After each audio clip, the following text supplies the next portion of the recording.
सो hi guys, आप सभी का बहुत बहुत स्वागत करता हूँ सबसे पहले क्लास में।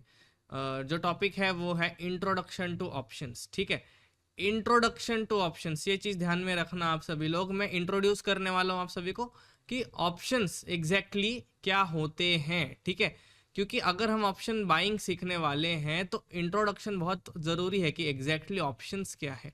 ठीक है, अगर अब मैं एक सिंपल सी भाषा में अगर कहूँ तो ऑप्शंस को हम हिंदी में क्या कहेंगे?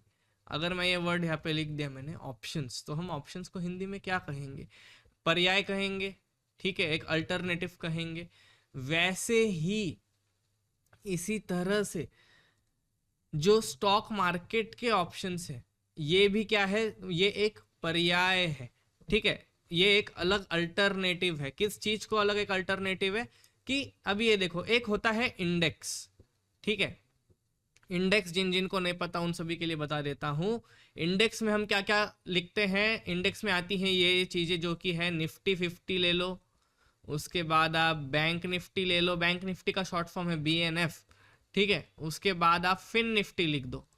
ठीक है, इसके अलावा और सेंसेक्स आ गया। ठीक है, ऐसे जो भी बड़े बड़े इंडेक्स हैं ये सारे हैं आपके सामने। अभी इंडेक्स एग्जैक्टली क्या होता है? अभी निफ्टी 50 क्या है? Nifty 50 top Indian best performing companies का ये एक कंबाइंड रूप दिखाता है कि ये सारे कंपनीज एक साथ कैसे चल रहे। क्या ये सारी कंपनीज एक साथ ऊपर जा रही है या फिर ये सारी कंपनीज एक साथ नीचे आ रही है? ठीक है, so top 50 best performing companies of Indian stock market जो कि लिस्टेड हैं स्टॉक मार्केट के अंदर। ठीक है, बेस्ट परफॉर्मिंग कंपनीज। ओके, वैसे ही उसी तरह से बैंक निफ्टी में क्या होगा? फिर बैंक्स आ गए। ठीक है, फिर निफ्टी में क्या आ गया? फाइनेंस कंपनीज आ गई, जो जो चीजें फाइनेंस प्रोवाइड करती है। और सेंसेक्स जो है ये बॉम्बे स्टॉक एक्सचेंज में लिस्टेड जो भी कंपनीज हैं उनका निफ्टी 50 है, ऐसे कहा तो भी चलेगा। तो इन शॉर्ट इंडेक्स का जो है ना वैल्यू बहुत ज़्यादा होता है। जैसे कि अगर हम बैंक निफ्टी की बात करें तो बैंक निफ्टी का एवरेज वैल्यू अगर मैं कहूँ तो अराउंड एक 43,000 से लेके 45,000 48,000 तक अभी चला गया है। ठीक है, सो इस रेंज के बीच में ये चलता रहता है। ये है बैंक निफ्टी का एवरेज प्राइस। ठीक है, राइट के। ठीक है, 48 के, 45 के, 43 के। वैसे ही निफ्टी का अगर मैं देखूं तो निफ्टी का क्या प्राइस चल रहा है? से 20,000।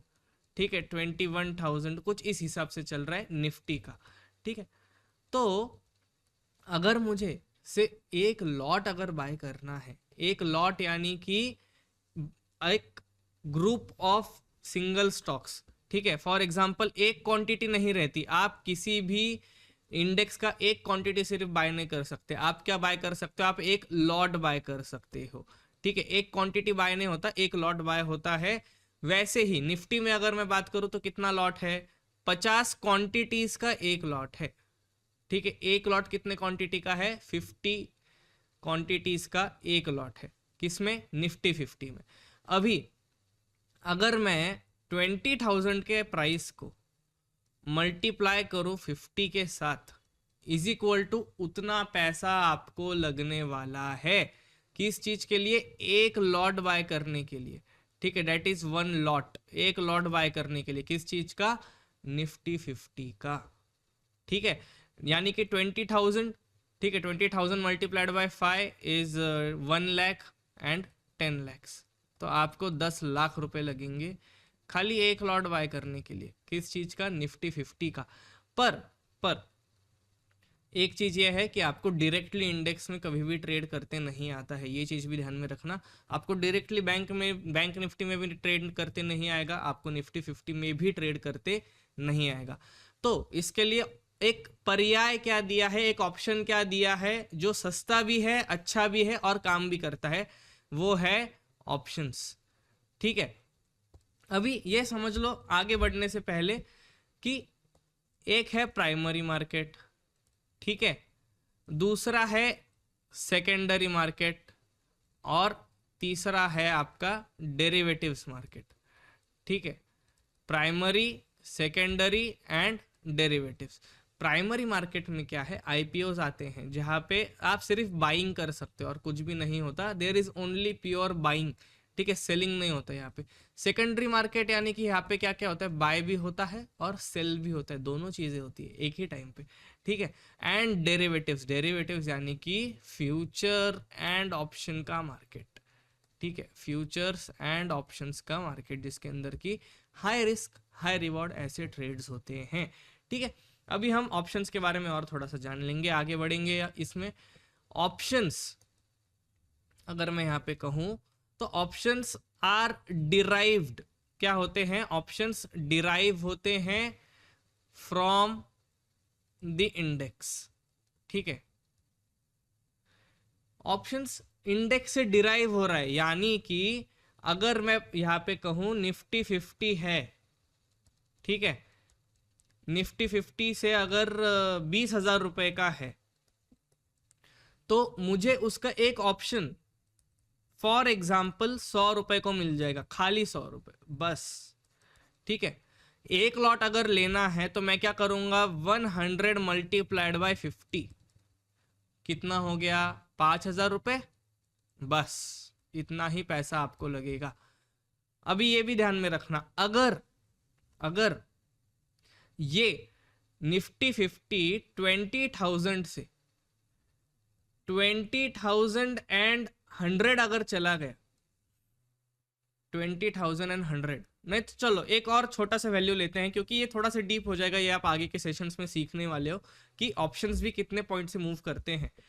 तो अगर मैं यहाँ पे कहूँ से 20,040 हो गया, ठीक है, तो इंडेक्स के हिसाब से कितने पॉइंट का मूव आया है, ये आई गेस बहुत कम परसेंटेज में मूव आया है, दिस इज लेस देन 1%, उसके भी नीचे 0.1% के भी नीचे का मूव है।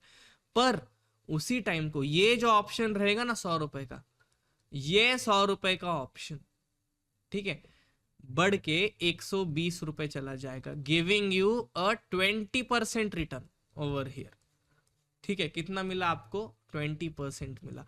तो ऑप्शंस क्या है, ऑप्शंस आपको एक बड़े इंडेक्स का डिराइव किया हुआ सस्ता सा फॉर्म है जिसके अंदर की आप आराम से ट्रेड कर सकते हो, ठीक है।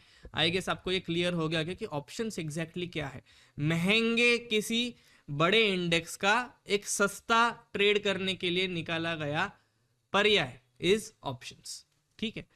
अभी एक और चीज आपको ये बता दूं कि ऑप्शंस में आप दो चीजें कर सकते हो, एक आप कर सकते हो बाइंग, ठीक है, और दूसरी चीज आप क्या कर सकते हो, एक तो अगर बाय हो रहा है तो दूसरा क्या होगा, सेल होगा, यस वेरी वेल, आप सेलिंग कर सकते हो, आप ये दोनों चीजें कर सकते हो, इधर यू कैन बाय और यू कैन सेल ऑप्शन, ठीक है।